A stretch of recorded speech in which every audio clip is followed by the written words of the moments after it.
Okay, everybody, welcome to another episode of Own It. I am your host, Paya Vu from Your Own Pathway. So, welcome to 2025. We are, as I'm filming this episode, we are in the last week of January already. And I've been meaning to have this guest on for a while, but with the holidays and with people getting sick and with the new year, things just got pushed back and the timing is perfect now. So please welcome my next guest, the founder of Faithful Consulting. And as you can see, the episode is called Organizational Strategist with Yengyee Lor. So everybody, welcome my guest here. Thank you. So Yengyee, how are you doing?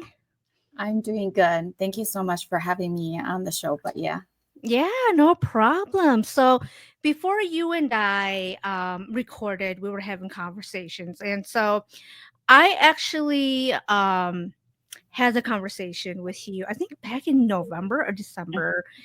And I want to say even November. And a lot of things have happened since worldwide since our conversation. And we were just talking about this. So I looked at your website and it says, so what does this mean? Do good, be the good, uncover more good.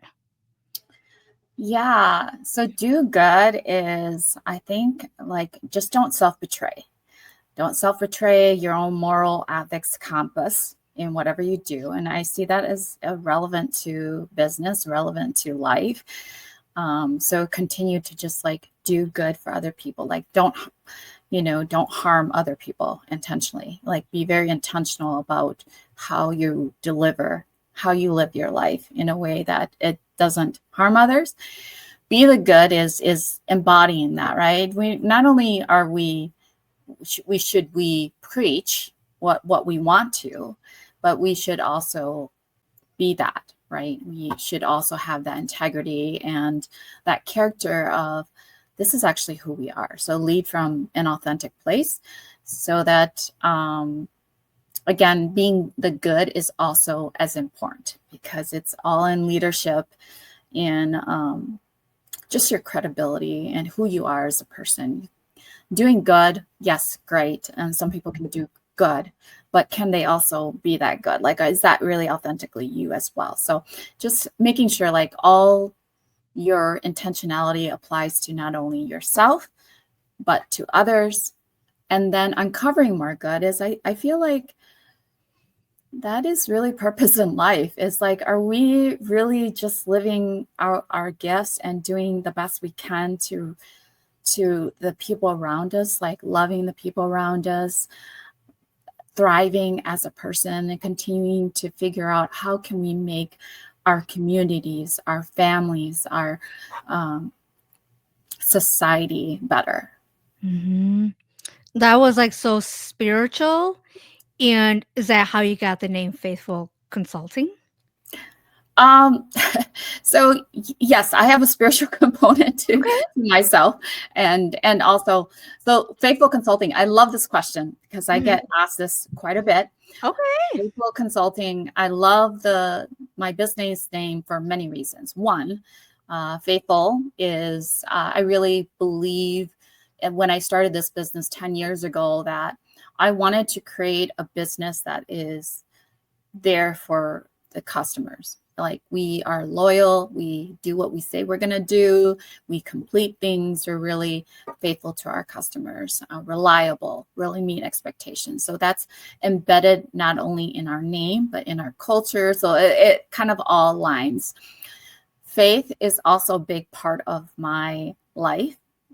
I'm Catholic, and so faith has always been a big part of who I am and just really grounding me as a person as well.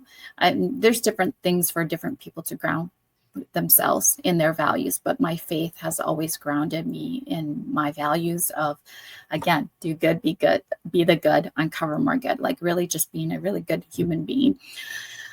And then faith is also my daughter. My Oh. firstborn, her name is called Faith, and so there's three meanings to my business, and I try to be very intentional. I'm going to use that word a lot, but really and Yeah. thoughtful and intentional about how I go about life in my life. That was perfectly said. And so you mentioned 10 years ago. So what was happening in your life 10 years ago that um helped you decide to forge this path of starting Faithful Consulting? Like what was going on in your life to say, you know what, I got to forge my own path? Like what was happening?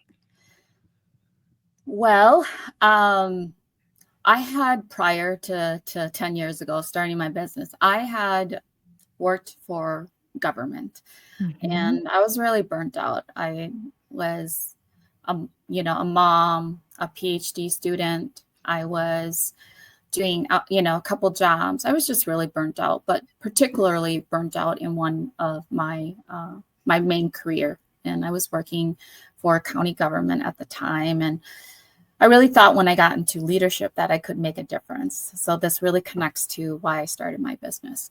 I really thought once I become a supervisor, once I climb the ladder, I can make cultural changes like decisions. And it's not necessarily the case.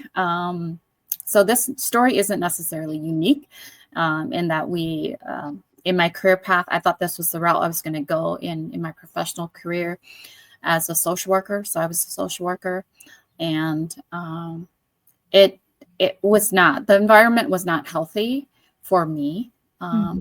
emotionally, mentally, and doing my work. It did not support the leadership style that I wanted to also, I feel like, would be the most effective. Mhm.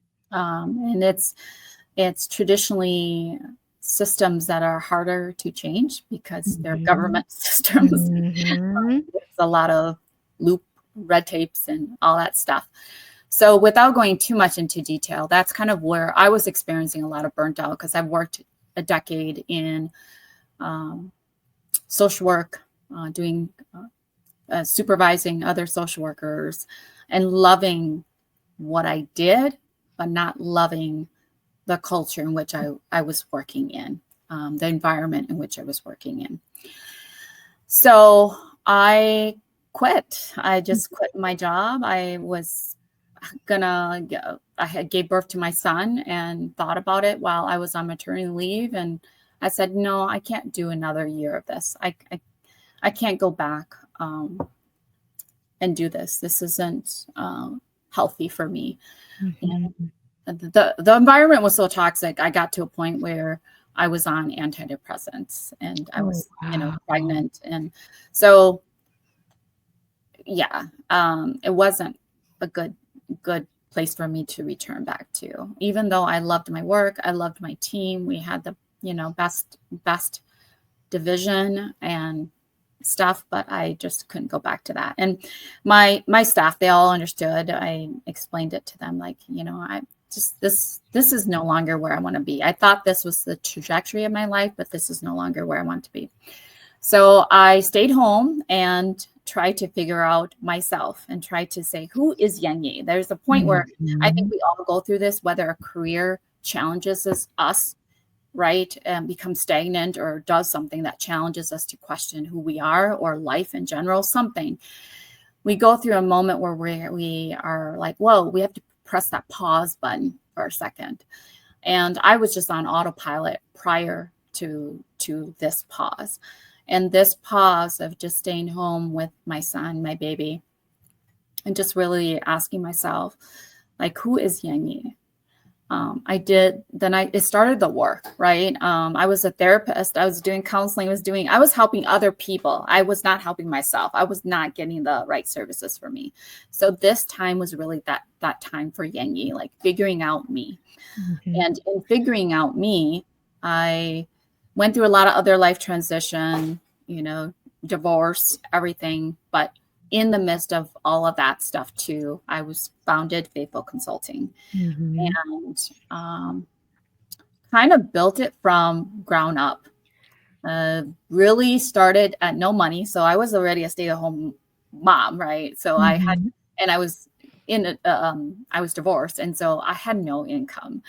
And so trying to build that from like literally no income, uh, making very little. I think the first year I made like $12,000 in business revenue. And so Yeah. like really, I had a good support system, but like, yeah, in terms of where Faithful could start it started from literally nothing. And so I'm really excited about where it is. It sounds like you had to have freaking faith to do what you Yes, did. a lot of You things, I really promise. literally took a freaking leap of faith. I did. I did. Yeah. I did. Yeah. And I don't think I would have been able to do it without faith. I don't think Mhm, I would be able to do that without a lot of trust in God for me, mhm. and trust in myself, and just allowing everything else to unfold, knowing that um, I know myself. I know what kind of person I am. I know what I can deliver because I've delivered it for other people in the workplace. And so it really took a lot of just being in the right mindset to really forge through and just like, oh, keep going, keep going. Like, literally forging your own path right there. Mhm, mhm, Mhm. Wow. So you're a trained social worker, therapist, and I think you pointed out something so like the the irony is that we help people who need help and figuring out who they are, and yet we don't do that for ourselves. And mhm, then we do this work, and then we're on autopilot. It's like we're on survivor mode, and then when we finally get a break, it's like, oh my gosh, is this what I'm supposed to be doing? mhm, And we don't ever give ourselves, and not just therapists, but for everyone out there, we don't give ourselves that chance or that opportunity to step back and think, who am I? mhm. Yeah. I really believe that intentionally we should always be doing that. Like it should not be like something that we looked at every, you know, even few years, every decade. It was like every decade for me. But, And they but go by fast. yeah, yes, and they do. But now it's more like I'm doing it every day naturally. Like, how am I living intentionally today? Because really, what we're promised is today. We're not Mhm, promised tomorrow. mhm, So, how do I live very intentionally today, knowing that, hey, here are my goals, here are my dreams, here's where I need to go and get to? And I think that allows us to really be in the moment. We don't stop enough to be in the moment and say, what is my intention? What am I doing mhm. today? Is this aligning with who I am, where I want to be? And just whether it's taking on a project, doing something, I'm always checking, does this organization align with mine? Am I working with the right people? I'm always trying to, are we moving towards that social change that I want to create in workplaces, in communities, in our society? So, It's so funny when I talk to other coaches, you talk like a coach. yes, I love coaches, clearly. Yeah, it's like either a coach or a therapist. We all have the same language, and it really does start with our mindset. Yeah. And I can always tell because how you view things, and it's not it's not linear. Like people think like, oh, I got it all figured out. Coaches, we're always like, we never got it figured out. We always gotta like see if this is like aligned with us. And to people who I don't want to say don't have that kind of mindset, is it exhausting at times to always think the way you're thinking, or do you think it's a necessity, or what do you feel? I don't know. I think it's freedom. Yeah. um, I think to be so in our power and to be so intentional, it's so freeing. And I think sometimes we think having control is like we need to have everything figured out. Mhm. In fact, I think it's the opposite. Having control is letting go of control. Mhm. It's that very act mentally, emotionally, and like the very act of like, yeah, I am control because I'm letting go of control. Like it's almost like the opposite, that we think, oh, let's get control of this. Let's figure A, B, C, D, X, Y, Z. yeah, I'm not saying don't do that. I'm just saying that there is a lot of freedom as well and a lot of control when we aren't attached to something going exactly a certain way. And I don't know how many times I also oh, I wanted this, particular training or particular project to go a certain way, right? And being so attached to that I really miss being present in the moment and enjoying. Or even in my coaching, I know earlier on in my career, so I wanted to be the super amazing coach. And so I didn't realize that was already a blind spot, that was already something that was created then for me. And so when I approached all my coaching clients at the time, I was so attached to their results. Like, I wanted them to get to a certain spot because then it proved that I was like this great coach as well. And so I think just the additional pressure, and I forget that people have a right in coaching. It's really our clients and where they want to be and meeting them where they're at. And sometimes where they're at is not necessarily like a place of, hey, I actually want to do this. So I was pushing them a little bit too hard to get to where I felt they could be or wanted to be. I was attached more to their goal than they were. And it was then a misalignment. And when there was a misalignment, we didn't have the right coaching energy in that space. I was too attached to something else and not present with where I needed to take my clients to that transformation for them. Yeah. Did you receive feedback from the clients, or did you pause and think about it and realize, wow, I was really pushing them where they were not ready to be? Yeah, I did receive some feedback, and I also reflected on it as well, like the whole experience of just coaching initially. Like, I wanted results and I wanted them to have results. Yes, great. And they might not necessarily have been there or have wanted that because they were still in their exploration. And I didn't give enough time. And maybe they might have figured out and wanted that. But yes, earlier on, that was a really lesson learned. And I'm glad I learned that right off the bat when I was a new coach in the field. And yeah, it just grounded me too. I think overall, even my mentor said to me when I was first a social worker many, many moons ago, and I was so hard on myself because I wanted all my families to succeed. And I said, I don't know why I'm thinking of all the strategies, trying to help them so badly. And I want them to be successful and to win and like to do well together, the family to stay intact.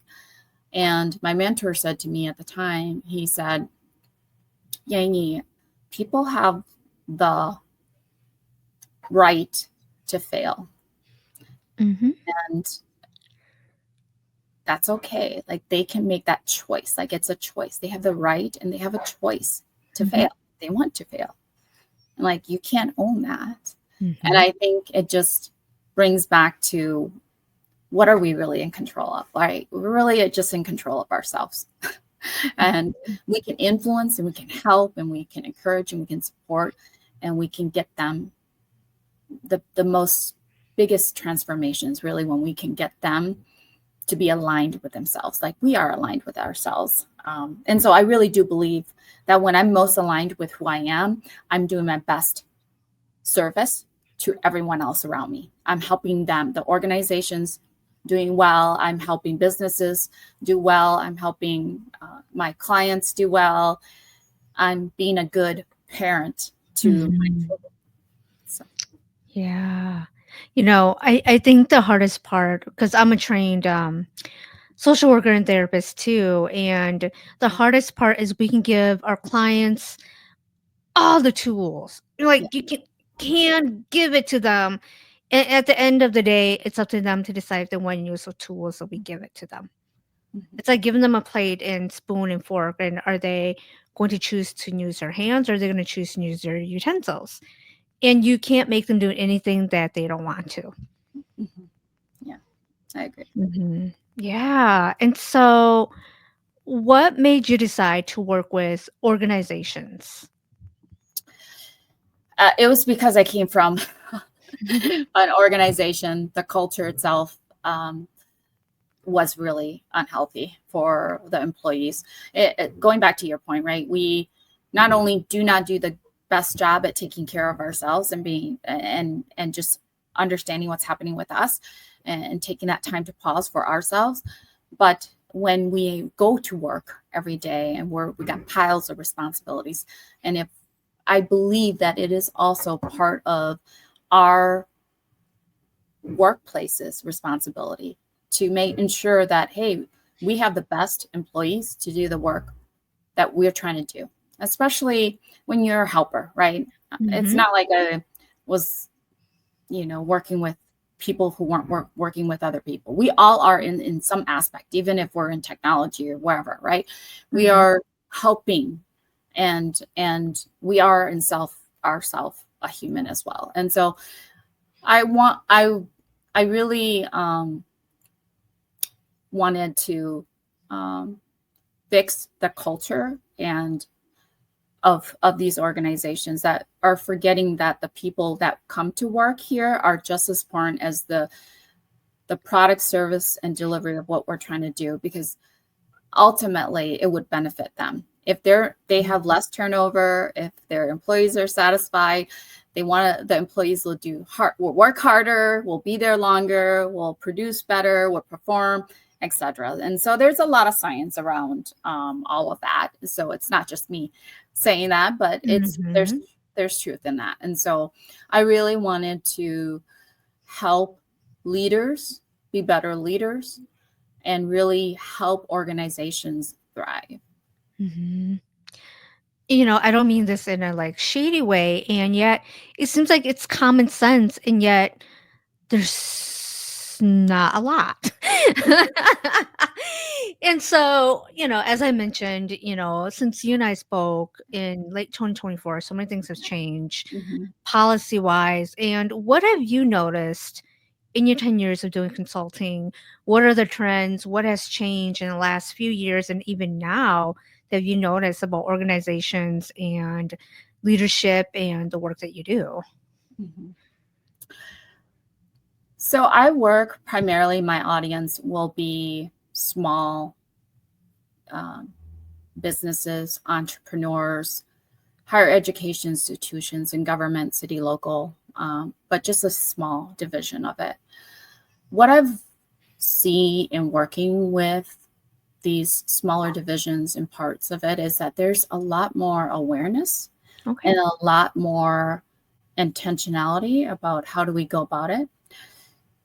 And then I hear their challenges. So they might be on the ground. So indirectly I Mhm. get impacted by some of these changes Okay. because the people I'm working with are trying to create more inclusivity, or are trying to change the culture of their organization, or trying to lead um, programs that are more inclusive. And so I see their challenges and what they're faced with, and their fear of some of the DI, some of the different changes of things happening for their organization, particularly in consulting for me. I, I kind of see ebb and flows, and because I am a consultant and business owner myself, I try to stay adaptable. So Mhm. personally, it hasn't impacted me. Okay. I I have enough brand recognition and reputation that I work in a lot of diverse industry with a lot of diverse folks, and I still serve. Um, am pretty unique enough that folks come to me, and I'm still 100% word of mouth and get plenty of work that way. Mhm. Um, so, in terms of my business, it hasn't really impacted. Okay. Now, I would say on the positive end, because of the pandemic and all the DEI work, I will say that was like my biggest boom in business is during that time. When my business was just like, everybody was, okay, let's really be intentional, right? Because the employees were doing the voting by walking out of companies. And I think they still do. And so I think depending on whatever the organizations want to do, if they want to take back their DEI initiatives, okay, go for it. But you just be prepared for the ramifications as well, if that's a choice you want to make. So that there will always be problems and strategies and solutions to solve. That's why I will never be out of a job. There will always be something like we need to improve, right? But I think it's getting into that mentality of like, how do we view improvement to not be as a, gosh, change is exhausting, but like, hey, change is really great. It's so interesting that you mentioned the pandemic. And of course, 2020, we had the pandemic, and you and I are from the I'm from the Twin Cities. And in the summer 2020, we knew what happened with George Floyd, in which a lot of companies were implementing DEI and, trying to put understanding and trying to be very self-aware. And now 5 years later, it's like a total 180. And you mentioned the ramifications. Like, what kind of ramifications could organizations see if they choose not to uphold like DEI? Yeah, I don't think it's new. I think it's like you're gonna start to see like people that care what you care about. So maybe some of the larger corporations might not see an impact that is worth them making the decision because they have a product or that they sell that they just are, like a Walmart, a Target, etc. Right? So they have enough where we're just this place, but you're gonna still see some changes within it, and those ramifications, I think, is going to be a revolving door again for a lot of organizations that don't put their employees together. I feel like the employees themselves will, experience a lot of burnt out.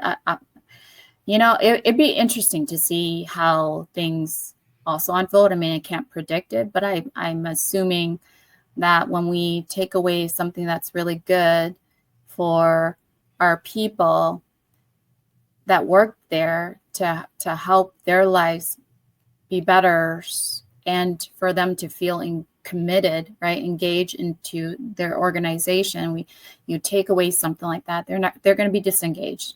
So I feel like it's just like math, 2 + 2 is 4, right? You're going to see some of that 2 + 2 is 4 kind of scenarios where then you're going to have to solve that problem.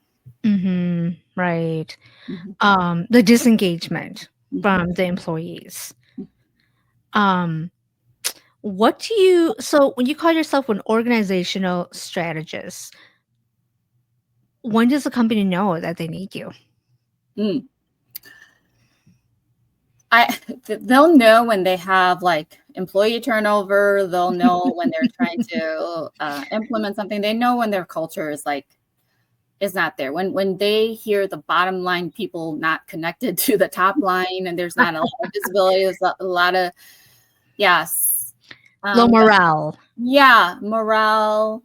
They'll also they'll just see their inefficiencies. I think ultimately is there some inefficiencies, some challenges.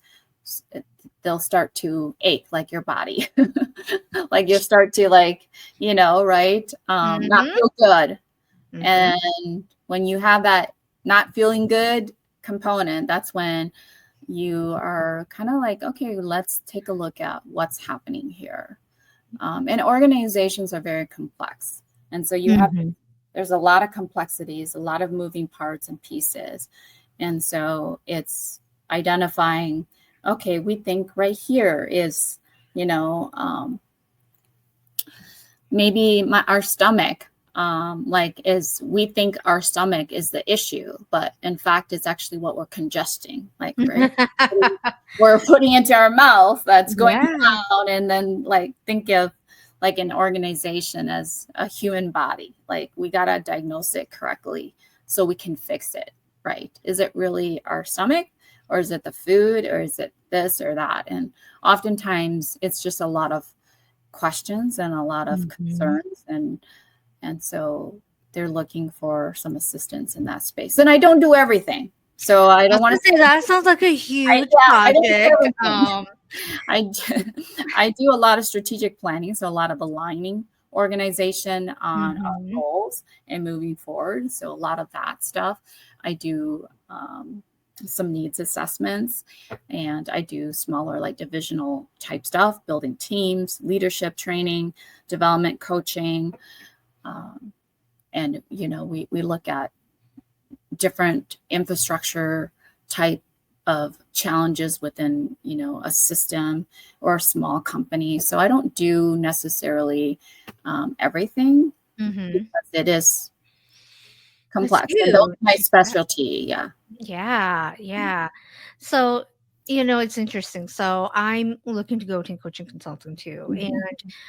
I'm a social worker. And so, what do you feel that being a social worker, being a therapist, Mhm. brings versus someone with like an MBA? And this is not to shade any MBAs out there who are doing consulting. Like, what do you think that we have that maybe a business major may overlook, if there's anything?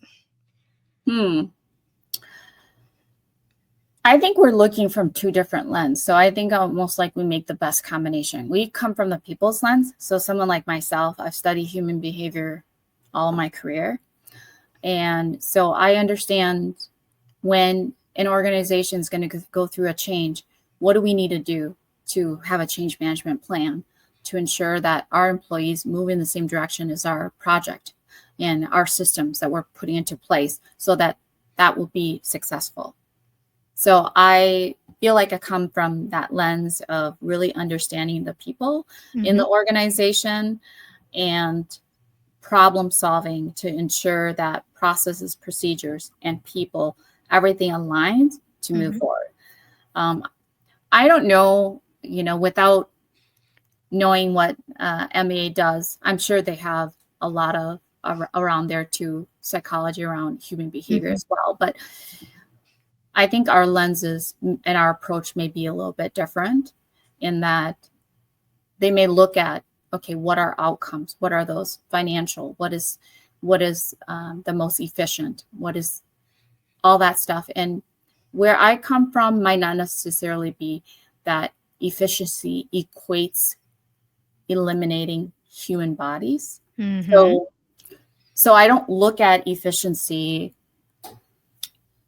from the lens of reduction, but I look at efficiency from a long-term lens of what is in the best interest of this organization 10, 20 years from now, and what is really good, um, also like with the people that are in there. Mhm. So maybe that would be the difference. But again, without knowing, I think we're all unique and different. And Yeah. so I think we all bring different things to the table. But I will say what sets me apart is I can balance or have a good integration of Mhm. people, systems, right? Business, yeah, the people and business side, and moving that in a direction where it will benefit all, like a Mhm.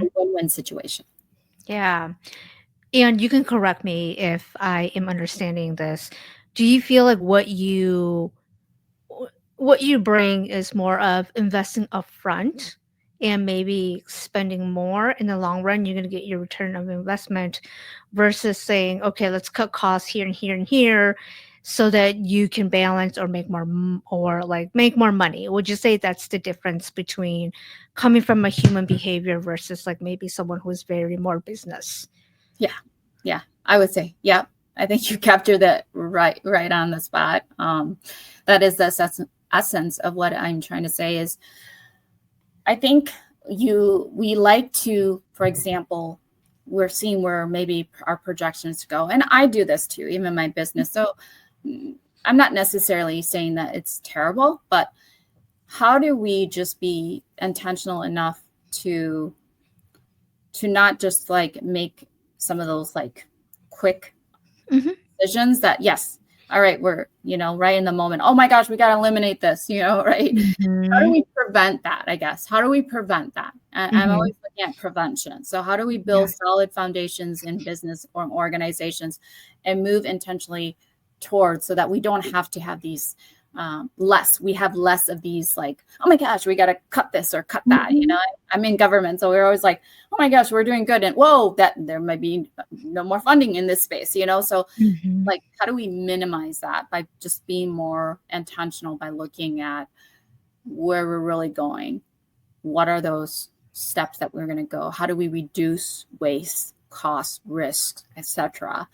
And so that we can move in a way where, okay, we're getting warm here. Let's adjust and adapt and do something a little bit different before like we are burning and we need to, like, cut that bridge off, that kind of thing. So I guess that's my approach to everything.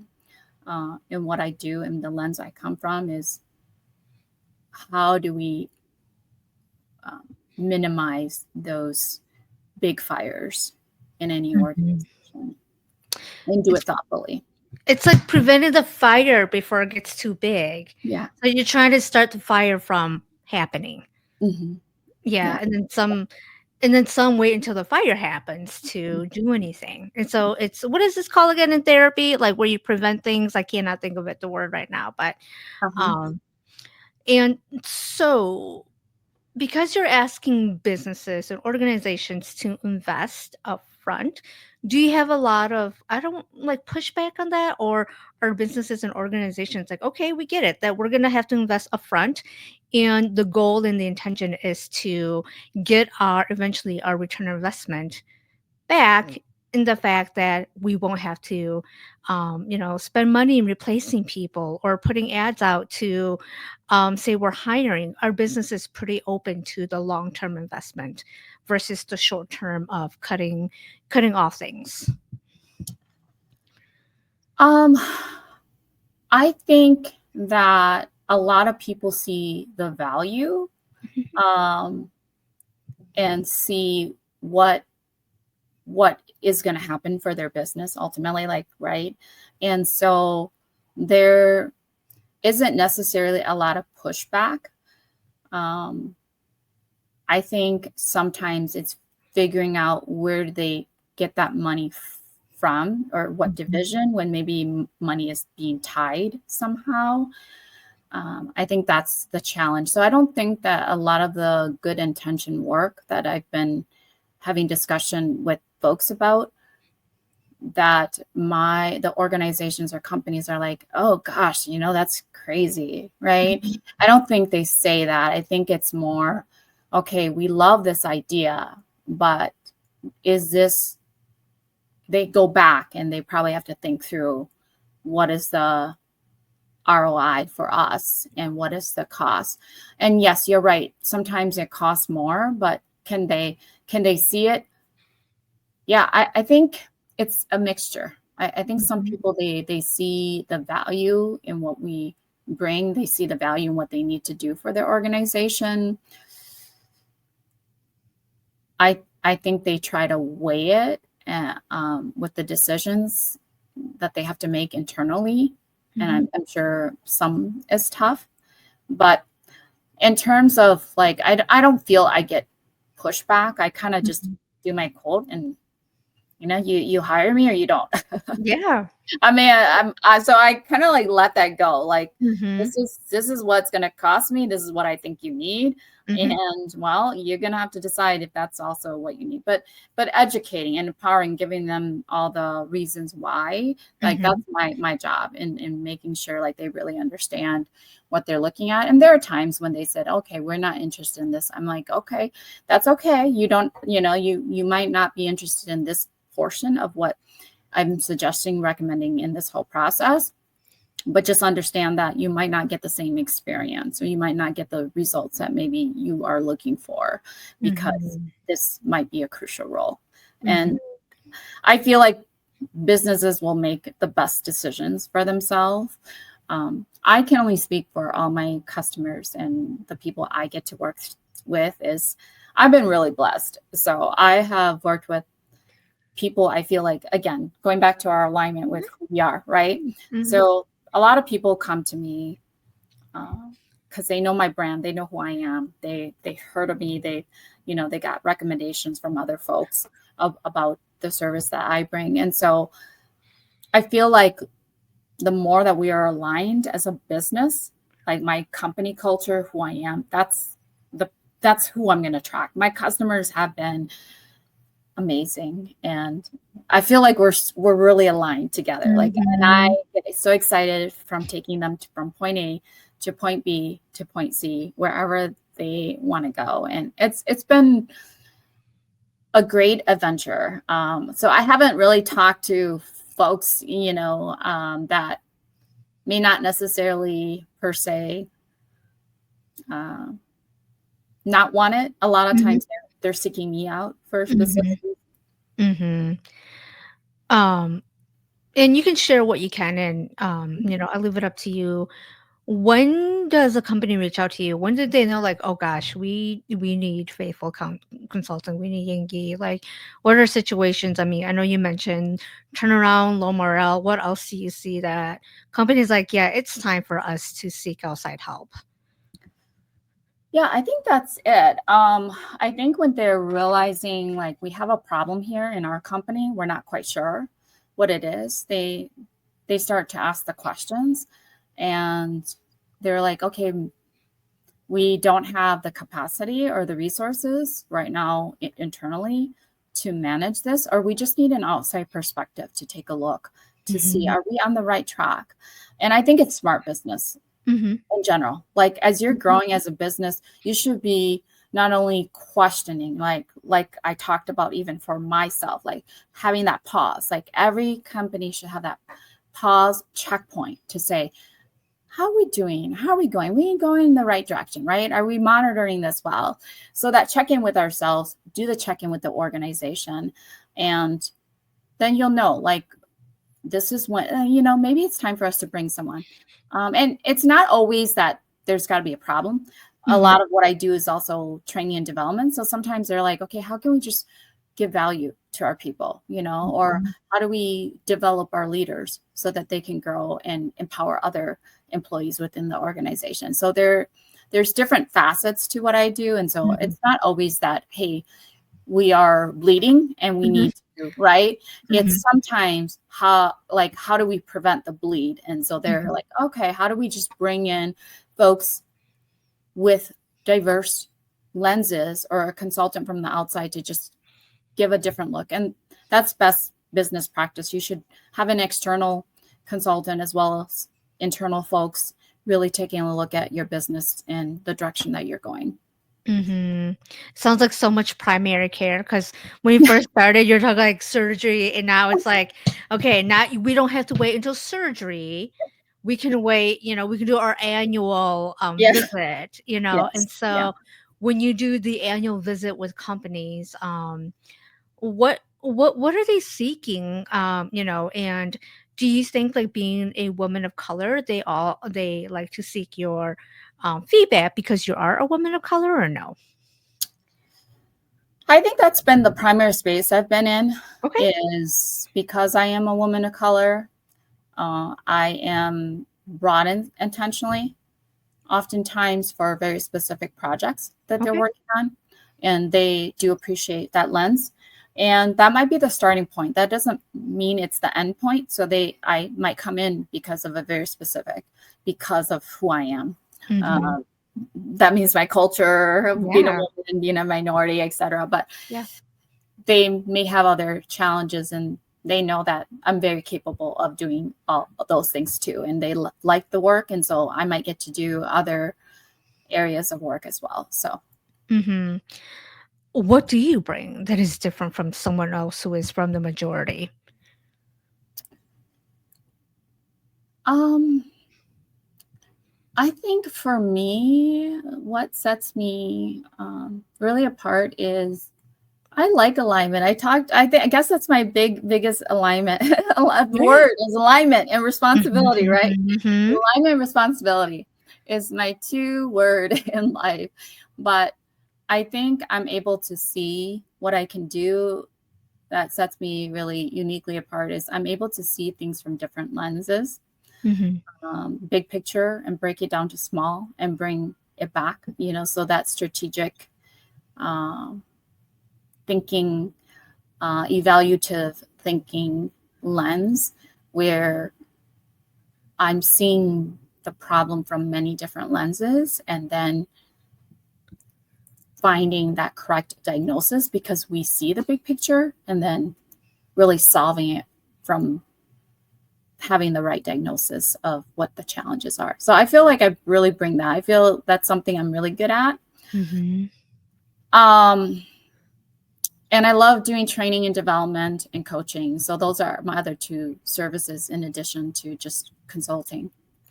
And I feel like just that combination of always kind of being that reliable person for the company, it also builds trust. So a Mm-hmm. lot of trust, a Mm-hmm. lot of that is built. And Mm-hmm. yeah, so I'd say uniquely, I bring a different way of doing things to to their organization, and that can be very beneficial because we Mm-hmm. know the more diverse the a team or a group is, yeah, there are challenges, but there's also a lot of benefits as well to it. Yeah. Um, and again, if you can share, what are some of the challenges that you see when you go in and they're like, what are they seeking? Like, what are the challenges that you see? Mm, okay, maybe I should take a specific example.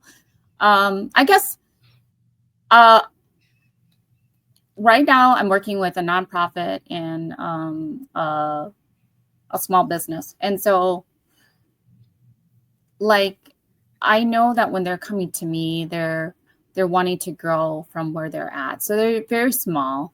And Mhm, oftentimes I'm working with these smaller businesses that are looking to just build their team, mhm, build their board directors, build their volunteer crew. And so we're putting a lot of procedures in place mhm, to bring about that clarity that they need. mhm. We're putting that strategic plan in place. Yeah. So I don't know if that answers your question of like, what do I go in? Once I go in, like it's going to be unique for everyone. Mhm, So the two example I can give you right now is in working with these two businesses, they need different things, but infrastructure type stuff. And mhm, then we're also then, okay, we see that, oh, part of this is, okay, recruitment and retention. How do we, then we're working on that. And then so we're working on different things as we unfold, but ultimately it always starts with an assessment mhm, of what the problem is, a plan. Okay, so mhm, developing a plan, and then really me focusing on the areas that I can really help them in, and then who else bringing other people to the table that could help with other aspects if they need to. mhm. Um, I guess that would be the process when I go into any organization. But yeah, it could be different things that they're coming to me for. Mhm. You know, when you were saying all that, I saw like you being a construction worker. Like you are literally helping companies build their foundations. Yeah. It's like the concrete, like building the foundations, and how are you helping them build those foundations. So I'm not a builder, and it looks like a lot of work. It is a lot of work. Is it a lot of work? And like when you help companies like this, like what is the average turnaround time that you work with them on rebuilding their foundations, or even helping them like start their foundations? Yeah, if it's a small business entrepreneur just launching their business, it depends on what they're looking for and what they can afford to. So Hmm.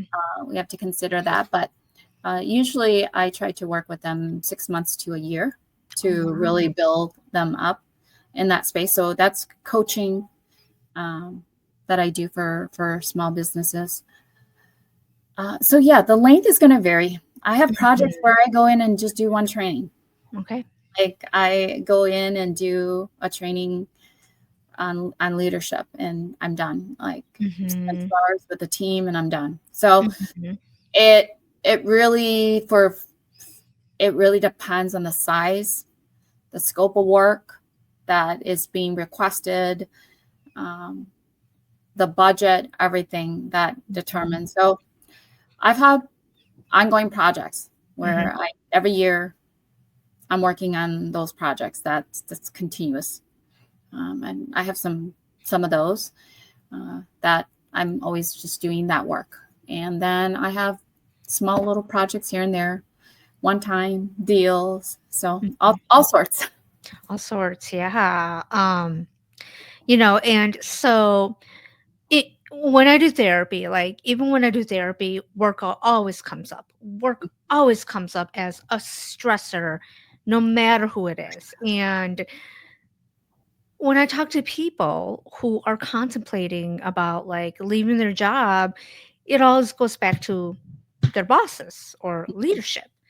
And do you find that the work that you do, it's because of leadership or the lack of awareness that people are having the turnaround? Or what are some challenges that you see that, besides the low morale, that people are leaving? Because when we say people don't leave jobs, they leave bosses. Do you find that in your work, that for the most case that is the scenario, or no? Um, Leadership and development is always something I do. Hmm. So I mean, it is a problem. I think leaders have it tough. I think employees have it tough.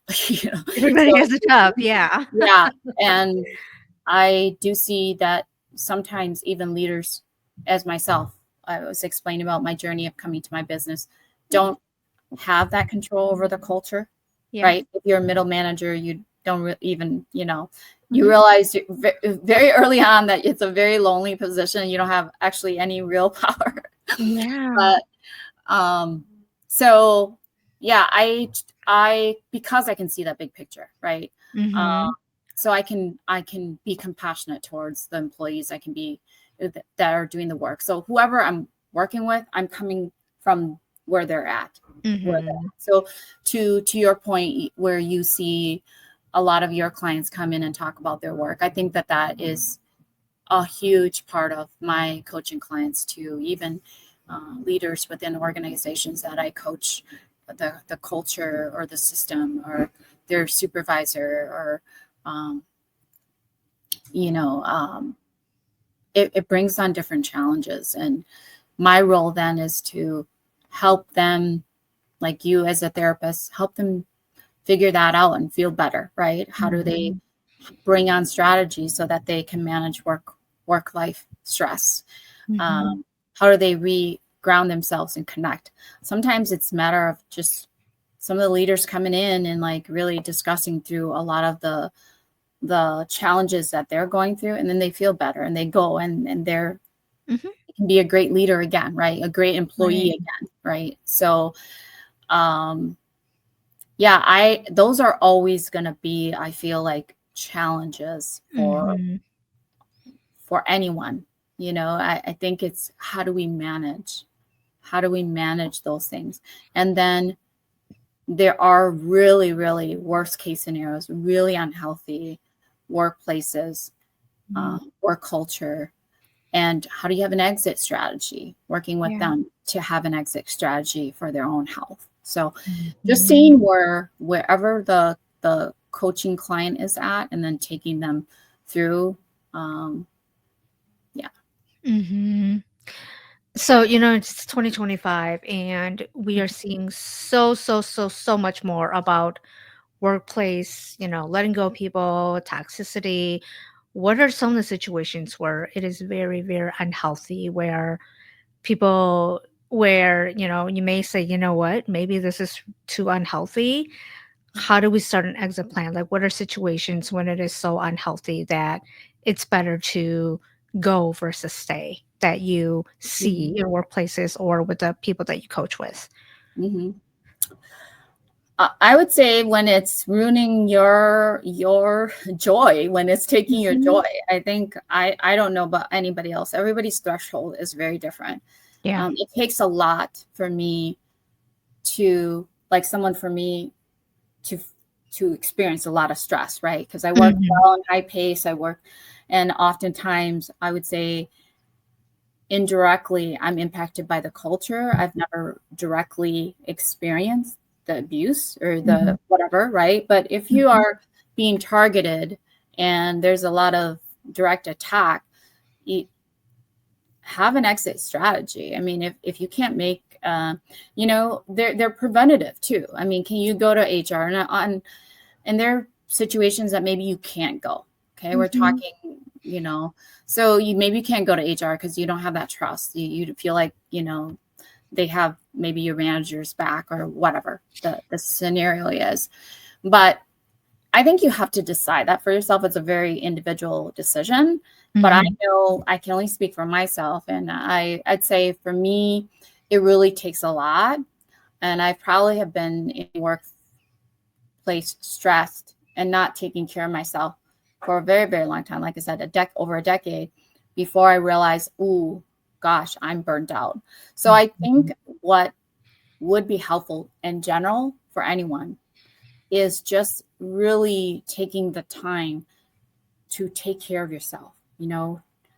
Take have self-care. If that means, hey, I need to have no responsibilities and black out time to just do nothing, okay, great. If Mhm. that means I got to go hiking, take a trip, right? Mhm. That's why vacations are there, and that's why people feel great after a vacation and then they're back in it. But like Mhm. really be intentional about taking care of yourself. You're probably going to feel less. But if you're in a very unsafe situation where you have someone, I'd say the sooner you can get out, the better, right? Mhm. Mhm. Uh, for your health, and maybe there are other, legal steps that you can take that might be better. But do your research and see where you're at. But yeah, I'd say if the career is no longer a joy, if you're you're consumed by stress and you just don't have energy every day, like take care of yourself, start to take care of yourself, start to bring joy into your life, start to realign, start to go to therapy, do what you need to do. And then if it's, you know, figure out, am I in this space because of my job, or am I Mhm. in this space because of a lot of things, other things as well? And so Mhm. really unpack that for yourself. And I'd say then, yes, if it's the job, I'm leery because I feel like sometimes we can be very extreme. Mhm. Right? We can be very extreme and like Yeah. very emotionally driven. I'm Yeah. not very emotionally driven. Like I try to be in this in an objective space. But when Mhm. we allow our emotions to take our over, we might think, oh my gosh, my job, my career is terrible. When maybe we really just need to come back to ourselves, realign, take care of ourselves. Mhm. How do we go about doing that? And maybe our careers, look at objectively, look at the scope of things. I've coached folks where they're like, hey, I'm already, in so many years. I really like what I do, but it's just this little nuance, this little, that these things are happening. Okay, then hey, let's coach around how can you manage that, right? Mhm. Things so you can stay. Like I remember talking to someone that was working at a place where the culture is not healthy, but the work, they loved the work. It was exciting, and the customers Mhm. they got to work with. And so how do you just make that work for you if you are enjoying what you do as well? Mhm. You know, I think it all comes back to our mindset. It Yeah. really all comes back to our mindset and being aligned with yourself. And I just, you know, you and I talk about this, and I just wish people, what is the one thing you will tell people, anything in this podcast? Like, what is the one or two most important things for people to take away from this podcast with you today? Yeah.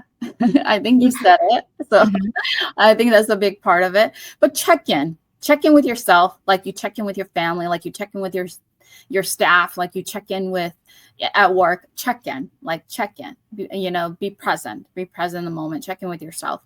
I think just when we pause to think and we pause and we check in, it gives us just that little moment of clarity to really decide, like, and to not be in emotional space, but be in a place where we can regulate everything.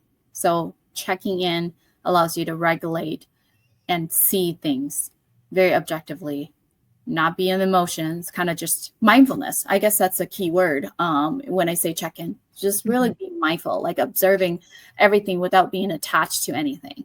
So Mhm. practicing that.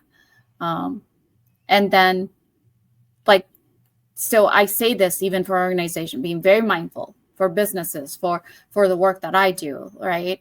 Um, for strategy, just being really mindful. Mhm. Yeah. And like really checking in, right? Mhm. And then from there, really thoughtfully moving forward. What's like the one or two questions you should ask yourself when you are trying to be mindful? Mhm. Um,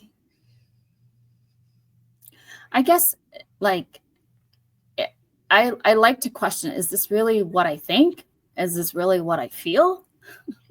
Are we going in the right direction? Is this me? Right. Mhm.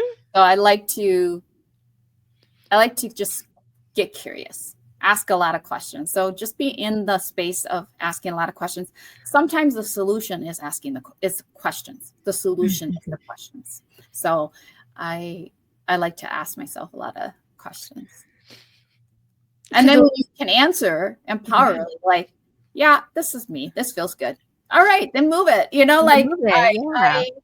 I coach my business owners. I'm like, does that feel really good to you? Like, do you feel like you're charging the right rates and you're doing the right things? And I'm like, yeah, when I think about it, yeah, it feels really good. I'm like, okay, is Mhm. it profitable? Like we go through all the questioning, Mhm. it feels really good. Yeah, I could charge more, but you know what? I'm really happy. And I love that because Mhm. that's a very empowered state Mhm.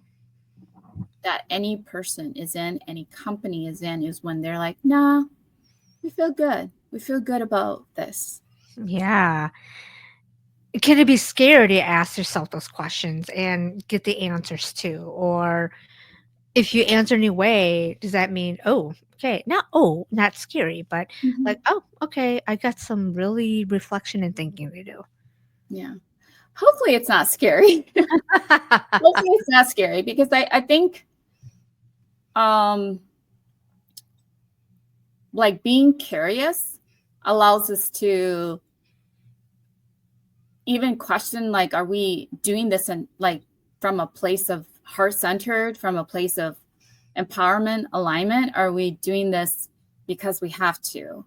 And it's really, I do that naturally. So I don't feel like asking questions is a bad thing. I feel like it's a good thing. And hopefully it's a good thing when you're asking yourself those questions because it's telling you. And if it feels bad, then you need to get curious about that too. If it feels bad, Mhm. then something's not right here. And Mhm. maybe that's the problem. Mhm. It's so much inner work to do. Yes. Yes. I mean, I think when we look at our individual self, we can apply it to any scenario Yeah, in yeah, workplaces and everywhere. Yes. yeah. And again, I think that's why, everything we do in business, in life, it's all about human behavior, about yourself and how you show up and how you interact with other people. Yeah. Mm-hmm. Yeah. So, last question for you is, what does owning it mean to you? Owning it really means that I have the courage and responsibility of whatever I am gonna do, right? So be the good, do good, be the good, uncover my more good. My tagline, like owning it is being all of that to me. Like owning it is like I have a dream, I gotta own it, and I have that responsibility to make it happen. So yeah, I'd say owning it is blaming nobody, no situation, nothing, and truly saying, this is all on me to get me to where I need to be. How am I going to make that happen? It's true power. It's owning ourselves, owning everything we desire, owning the choices, all of that stuff, and like not making any excuses for anything and just, yeah, just moving forward. Like taking ownership and accountability. Yeah, absolutely. That's beautiful. Yeah. I can tell you really thought about your tagline when you put it out there. Yeah, yeah. I feel like I try to embody that. So that's always like just my purpose in life. Yeah. It's not just walk, it's just not talking, it's doing the talk and the walk. Yeah. Yeah. Okay. Yeah. Any final words or any thoughts or anything that you feel that it's important for people to know or to hear about you or Faithful Consulting? Yeah. I mean, I think we talked a lot about not only me founding my business, but we also talked about the work that I do a little bit Mhm. on a very, very high level. Yeah. And so I think if there's any questions, I welcome people to reach out to me, period. I love, just connecting with folks. And so if you ever have any questions, whether it's starting your own business to what is it I do, what is, sometimes it's better to show you, better to, than to kind of talk about certain things too. So we talked about a lot of different things. And I feel like I'm here for anybody else out there, like just looking to own their own path, right? Looking to Mhm. forge their own way, figure out what that is for them. What's their why? What's their purpose? And where do they? How do they start? Right? How do they start to untangle a lot of this stuff and then move forward? So I'm happy to just be like a resource, connection, talk more about any of the things that we talked about that they might have questions about. Yeah, thank you. And all of that will be linked in the description box below. And just a final clarification question: do you work with businesses like all over the states, or is it just strictly in Minnesota? Oh, yes, all over. So I'm from Wisconsin. Oh, okay. Yep, I'm And from Wisconsin too. So yeah, yes. And so my business has long been established there. And now I live in the Twin Cities and I've been here for a year and a half now. has But it been yeah, that long? Wow. yeah, it has been that long. I love it, but I work between the two states and then I do work all over. I have a lot of coaching clients from all over the US. So Okay. All right. And again, I will add all that in the description box. And I'll also add like your LinkedIn, your website, anything else. And yeah, so thank you so much for being here. I loved it. You're the epitome of forging your own path, owning it, and helping other people forge their own path and own it too. So thank you so much, Yengyee, for being here. And I enjoyed it.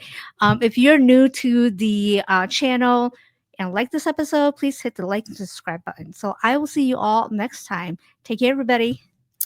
Bye. Thank Mhm. you.